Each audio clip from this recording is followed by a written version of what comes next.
Love is easy at the start, so why is it so hard to keep? Welcome to the 5th episode of the 5-part relationship series on the Son of a Podcast channel. And in this episode, we are talking about how to keep a relationship going. And as usual, I am joined by my dad. Not only that, I am joined by my mum. Hello. We are your parents. That is true. Welcome to another episode, guys. I think this is going to be a very good one. As always. We'll start off by kind of talking about how you guys started your relationship. We've mentioned it before on the podcast, but just for anyone who doesn't know. And then we'll talk about your guys' secret to keeping a 22-year-long relationship going and having a child and getting a house and stuff in between. So, you guys ready? I'm ready. Shoot. Let's do it. Okay, so how did you, obviously I know, but for anyone that doesn't know, how did you guys meet? Well, we initially met in school. I was a young teenager. I must have been 15, 16, and Mommy came in when you were 12 or so, no? Yeah. That's when we met.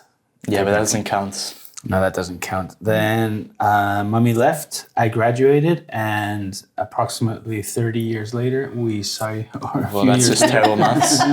Whatever. 15, 15? Yeah. 20 maybe, 15, 20. 20, yeah, something like that. Okay, it feels like longer. Anyway, yeah, so I graduated, and a few years later, or take it in a bit later, I saw Mommy in a bar. I was hanging out with Nikki, and across the bar was Mommy with a friend, and I thought, I recognize that girl from somewhere, and it suddenly clicked that she was a Sunnyview girl. We got reintroduced that night, and Mommy didn't like me at all. Not one bit. I really liked Mommy. And eventually we got to talking. We saw, really that's where my memory gets a little hazy. So I think Mommy should take over right there. We've been seeing each other around for a few weeks. Yeah, you see, I can't remember that. I only remember seeing you that night in the bar. So you must have noticed me, but not me, you. And I can't really remember much more until we got together. I just remember that we saw each other for the next couple of weeks. And we did finally get to talking, and we got along really, really well after the initial hurdle, and then we got together. However, the beginning, the very, very beginning was quite sketchy because of that. Mommy didn't like me at all. It's not quite true. I was quite anti-Sunnyview at the time, so I preferred to speak Spanish to English. That's Nikki's fault. So Nikki introduced us in English. Do you remember us from Sunnyview or something like that? And she said, I don't speak English anymore, and I don't like Sunnyview School. And I went, okay, she's got an attitude. I like that. Right? I think he also came over right in the middle of a Queens of the Stone Age song and ruined it for me. Here we go, Josh in the way. Yeah, and then literally when we did get together, we were inseparable practically from the get-go. Pretty much, yeah. So would you say at the very beginning you guys knew it was going to kind of be a long-term thing? No idea. Because we'd also both recently come out of other long-term relationships, and our exes were always hanging around in the background everywhere we were. Yeah. No, we didn't. We knew that we really liked each other a lot, but Yeah, I think, I don't know about Mommy, but in my case, I thought it was going to be a really, really intense short relationship because of that. Because I just jumped after a almost 5-year relationship with my girlfriend at the time. I just literally just broken up with her like a month before or something like that. Yeah. Right? I was perfectly happy being single. means that I'd also come out of an 11-year relationship, like a year and a bit before. Yeah, 11 years old. And I'd had a few flings in between and wasn't looking for. I wasn't looking for a relationship either. Wasn't interested in having a relationship. So at what point did you guys kind of realize maybe this could be a long-term thing? Quite quickly. Yeah, quite quickly. The moment we got together, I pretty much knew that it was totally different, absolutely 100% different to anything else that I'd felt before or anything that I'd lived before. And the way we understood each other almost from the get-go was super, super special. Yeah. So I think right there and then, obviously, you always have your doubts, especially after 4 or 5 relationships. I'd had 4 or 5 serious relationships in my life. So you don't get to the point where you're like, this is it. You're like, okay, this looks like it could be it, but you just let it go, just play the game as it goes and see what happens. And 22 years later, here we are. Here we are. And did you guys have a proper conversation about keeping this long term, or was it kind of just you guys kind of went with the flow? We didn't have a conversation. No, I don't think so. You just kind of saw how things would go? We had a conversation as to staying together or being together. Like the conversation lasted literally 10 seconds or so, right? What do you mean? Well, it was a bit like the movies. A really cliched moment, wasn't it? We were again in a bar. We were listening to a song. We were having a little chat. Because we was close. It was in a bar. We had to be close to each other to be able to hear what we were saying. And at one moment, I just stood back. She looked at me. I looked at her. And just like in the films, Mommy said, "I'm really, really bad at these kind of things." And I said, "So am I." And then I just leaned over and kissed her, just like in the films. So that was the extent of our conversation as to how far we're going to take the relationship. You know what's even more of a cliche? What? That happened to be the 14th of February. Really? Yeah. 14th of February 2004. That's when we officially got together. We kissed for the first time. And we haven't looked back since. It was absolutely great. And I think, I could tell it was different. And my friends around me, Fred and Nick, could immediately tell that it was different. They could tell that there was something Fred, different. because he wasn't here, he first had to come over to check me out, and then he approved me because he said, "You always say it's the one every single time." Yeah, it's true. He had all he needed to have was a clipboard. He gave me an interrogation of all questions to see how high on the crazy scale I was. And you weren't too high. I passed. Just barely. No, I'm joking. And how did you guys been able to keep the relationship going for 22 decades? Because that's 22 decades. sorry, 22 years. No, you're mad. Yeah, Whose math is wrong now? 22 years. Sorry, because my longest relationship has been 2 years. So yours that's 11 times. Yeah, dude. I mean, considering you're 19 now, 2 years isn't too bad. It's No, not bad. I didn't say in like that it was super short, but in comparison, it is quite short. Obviously, you guys are in your 50s, so okay. Well, once you get past the initial compatibility, which is probably crucial, I reckon. Mommy and I had a lot of things in common. We like the same type of music, or rather, throughout the years, I've realized that I like all her types of music. She doesn't like all my types of music. But initially, we both like the same kind of music, and we're passionate about it. So that immediately linked us. And then our outlook on life is pretty similar. Our philosophies on how to see things, how to do things. Once we saw that, then it was just a matter of getting to know each other a little bit more. We have a mutual respect, mutual admiration for each other, and we're 100% honest with each other all the time. We never ever lie to each other, and I think that mutual respect and admiration has actually gotten stronger throughout the years. I've never met anybody like Mommy. I agree. And I also add that we really, really enjoy each other's company. Yeah. And we laugh a lot together. That's true. And that I think is very important. Yeah. I mean, it goes hand in hand, really, what you said before, but we really enjoy each other's company. As you say, we respect. One thing that Daddy likes with me, which is not even something I have to think about, I've always respected and not had any problem with him needing his time to play guitar or do his things. He needs his alone time. And I always completely understood that, which apparently some of your ex-girlfriends didn't. Yeah, I was going to ask, but that was going to be one of my questions. Yeah, the thing is, once you get to know somebody, you start seeing the differences. And I think the fact that Mommy and I met when we were in our 30s, or she was almost in her 30s, she was 29, I was 33, we're mature enough to know better, so to speak. And you get to learn a little bit of human nature, a little bit of relationships, and you get to know when it's time to give up things and to sacrifice yourselves to be able to make it last. Right? The better you get along with a person, those sacrifices don't feel like sacrifices at all. They just feel like it's just a natural blending of personalities. And I think that's what happened with me and Mommy. We're very similar, but we're also very different. Mom's very sociable. She likes having people around her. She has no problem whatsoever making friends or making acquaintances anyway. I'm not a sociable person at all. I'm a very reserved guy, and I'm incredibly independent.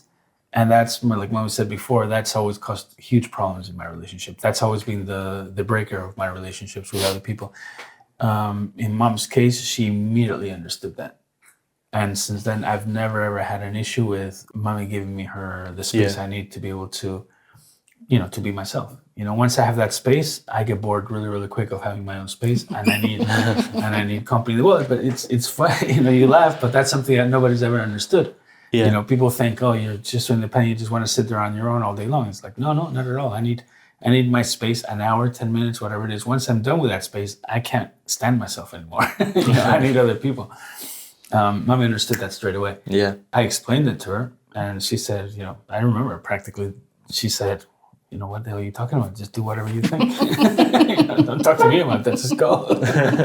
And I went like, I can't believe that. I can't believe I just said that. There's a trick there. I remember on the Fred with Fred, it's like, I'm talking on the phone with a Fred, it's like, dude, it's amazing. She doesn't mind if I'm on my own. So for me, that was crucial. And I think in her case, pretty much the same. I pretty much understood that mom was exactly the opposite, that she needs her friends. And because of her character, she drew me in with that. So I actually became more sociable once I was with mom. Mm-hmm. I had no problem hanging around her friends. And it's also once you get over the initial honeymoon period, also understanding that love evolves and changes slightly. Mm-hmm. Once you get past the little butterflies in the stomach bit, then it should mature into something more solid, aged like a good wine, right? However, the butterflies still there once in a while. Mm-hmm. They still rear their little fluttery little wings. Violins in your head. In your case. Yeah, true. I'm a quite a dramatic guy. I have a really vivid imagination. So whenever we have a difference of opinion or an argument, everything blows up in my mind into a Hollywood film. Gabe you've witnessed it a couple of times when we argue. Yeah. Luckily, it doesn't happen very often. Mom's more of a pragmatist in that sense. She just wants to get to the nitty-gritty of the argument. Mama has an amazing memory. She never, ever, ever forgets anything I've ever said. And I forget everything. So she crushes me to the ground in an argument. You said this, you said that. I'm like, I probably did, but I can't remember. Anyway, we take that with eventually with good humor as well, right? There's important things in life, and then there's important things in life. So most of the arguments that couples have aren't really important. Yeah. Right? They're about, You annoyed me because exactly. you did that, or you didn't do that, or you said that, or didn't say the other. Exactly. So in our case, we do argue, like all couples do, but I don't think we ever really, really had serious arguments that are like make or break in a relationship. I don't think so. No. Mm. And how did you guys deal with that first argument? Because I feel like that's it. It's always the typical thing where the first argument is either the relationship killer or the... I don't remember what it was about, but I remember what you did. You lay in the middle of the road in Carreteria and said you were going to get run over by a car. Yeah, but you were very drunk during that. I think I remember this. No, yeah, but actually you're right. I do remember exactly what happened. I wasn't that drunk. No. No, yeah. So what happened at that time when we used to go out quite a bit, every weekend was, we used to be quite party animals. And when mommy drank a certain combination of drinks, I go a bit crazy. Mostly which included gin, she went into Viking mode and she went a little bit berserk. And her way of taking that out on me was to tell me that I didn't love her, right? And of course, eventually I'd be like, okay, you're telling me how I feel. I'll tell you how I feel. I love you, right? She'd be like, no, you don't love me, but not in a soppy, you don't love me. We'd be like, you don't love me, mother. And this particular time, I'd probably had a bad day at work and I wasn't in a great mood. So she finally got to me. Like and a you good lay in the Viking. middle of the road. And I just laid my heart out right there in the middle of the road. I said, you don't love me. This is how much I love you. So I went in the middle of the road. I went like this, laid out my heart, and just lay in the middle of the road with the car stopped. The car started going beeping things. I'm just going to stay here, get run over. Yeah. To prove to you that I love you. God, man. I believe it was Feria Malo. Oh, really? It worked. She believed me after that. So that was our, you're talking about first arguments. That was our first argument, proper argument. you know, it I'm was a sorry. bonding argument. Just on a side note, that's such a Malaga Feria type of thing to happen. It is. You're just walking down the strip and you just see a guy laying in the middle of the road arguing with his girlfriend. You're like, what the fuck are they doing? What is going on right now? I think there were quite a few people. We had a bit of an audience. I was gonna say, if I was like, that's the cool thing where I would like be like, yo guys, wait, let's see what happens. Yeah, we better explain that to our limited audience here. Those of you that don't live in Spain or haven't seen what a feria is like, really is, that's a Spanish temperament. So nobody was calling the police. People were around us clapping and cheering and booing, depending on what side they were. Whose side they were on. But we were heroes after that, weren't we? Yeah. I have a question. Was the argument in Spanish or in English?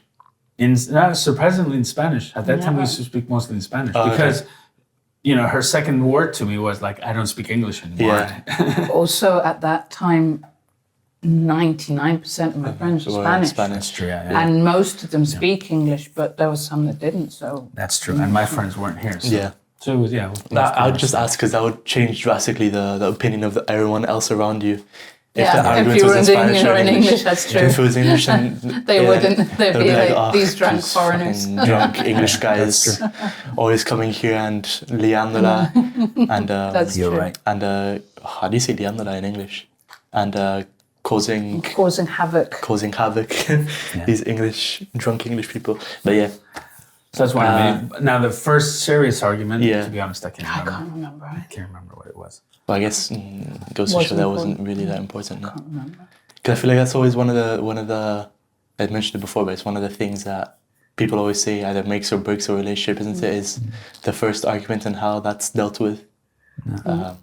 To be honest, I've come to realize that most of the arguments that Mummy and I have, and I think I get a feeling it's the reason why most people have arguments has nothing to do with what you're actually arguing about. They mostly have. You're tired or stressed. It's your own frame of mind. Somebody says something that irritates you at that very moment because you're not feeling well, or because you've had a hard day, or you're tired. You're stressed. And maybe that happens even 2-3 times in a row, and then after the third time you just explode. And you might be exploding for something that a month before you would never have exploded for. Yeah. Or even the next day. You know, and it's always the whole, you know, why are you being like that? You know, and the answer is like, I'm not being like that. You're being like that.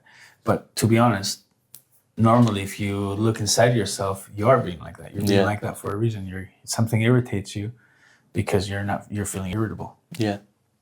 We're pretty open with everything. We share pretty much everything. So I don't think there's anything in our lives that we would say, I didn't know that about you, and why are you gonna, why have you been hiding that from me?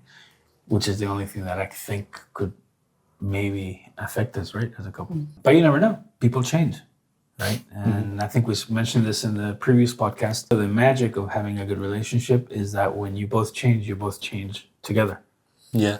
Right. Very often what might happen is that you have, your lives are very separate, you're very different, and then you start drifting apart because you change differently. And that is an issue. In our case, we've been very, very lucky, and we still have that, pretty much everything in common. We still have an incredible amount of laughs together, and we accept our differences as well. I think it's the main thing. Yeah. One thing that comes with maturity, but it's also kind of hard to do, is accept that you're in the wrong. I feel like no, but like it's not really about accepting that you're in the wrong. No, but when you say that it's something that you have to realize that it's just because you are having a bad day, and that maybe it's you that blew everything out of proportion and that escalated. That is hard for people to do. Yeah, it's one of the hardest exercises, to be honest. It's self-reflection. Yeah. Sitting there accepting criticism and realizing that they might be right is one of the hardest things in the world.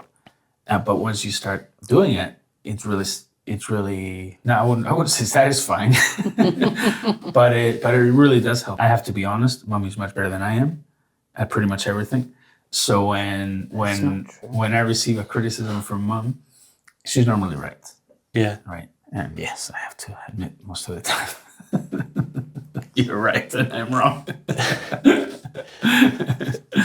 And here I am. Yeah. Right? Crushed to the ground. I'm sorry. Was I wrong there?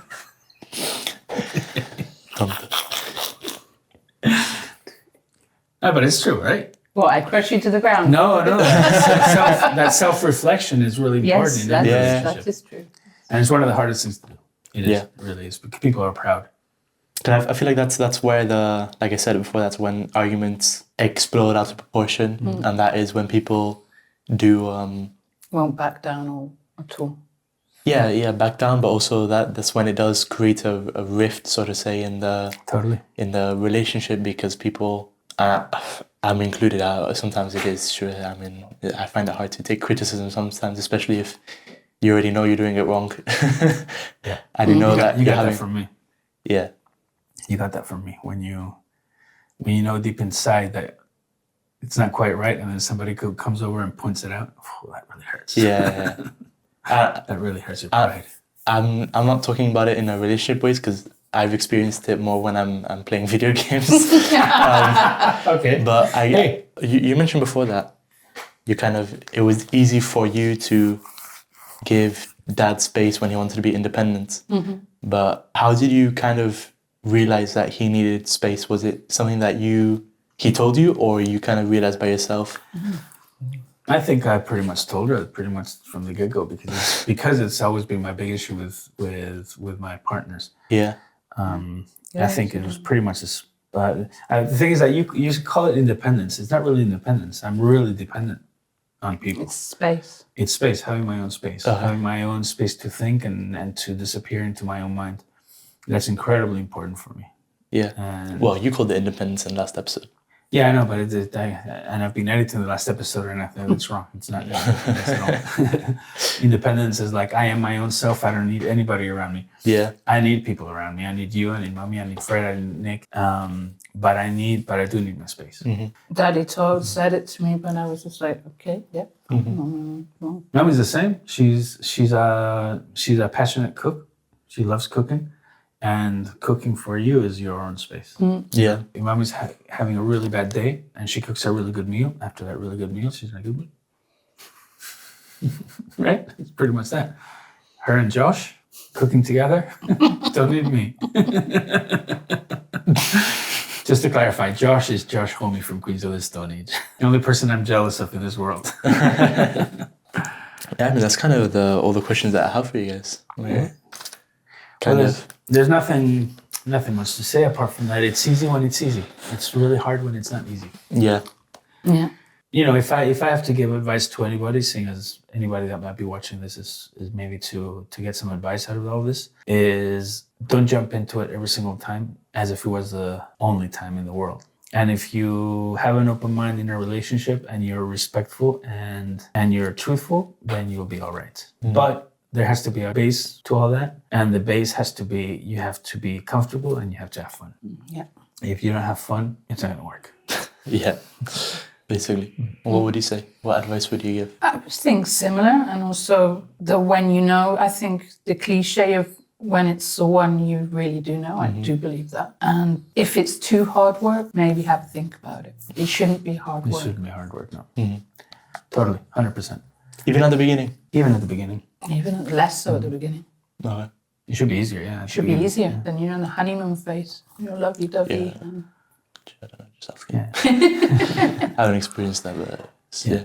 Well, the thing is, it's a matter of maturity as well, and that progressive change together is also important, because you might be great for the first 5 years, Yeah. but then suddenly you change and they don't change with you, or they change and you don't change with them. But that's also normal. That's also natural. You know, just because that happens, it doesn't mean that it's the end of the world. And I firmly believe that there isn't one person for each person. Yeah. You know, there's 9 billion people in the world, and I think I've said it before in other podcasts. There's at least 10 people out there for you, right?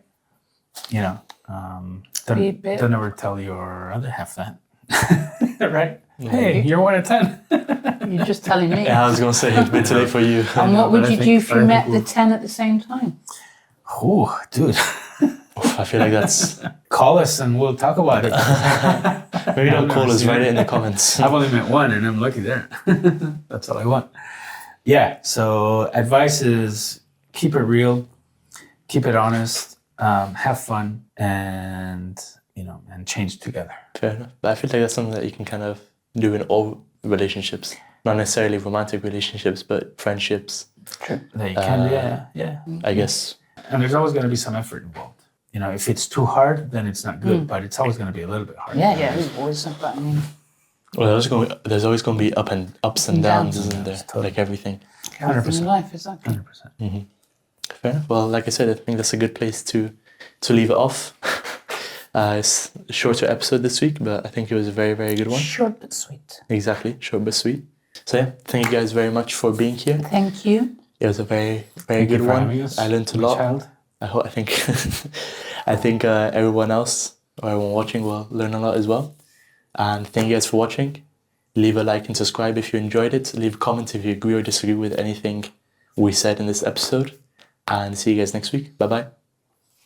Bye bye. Bye-bye.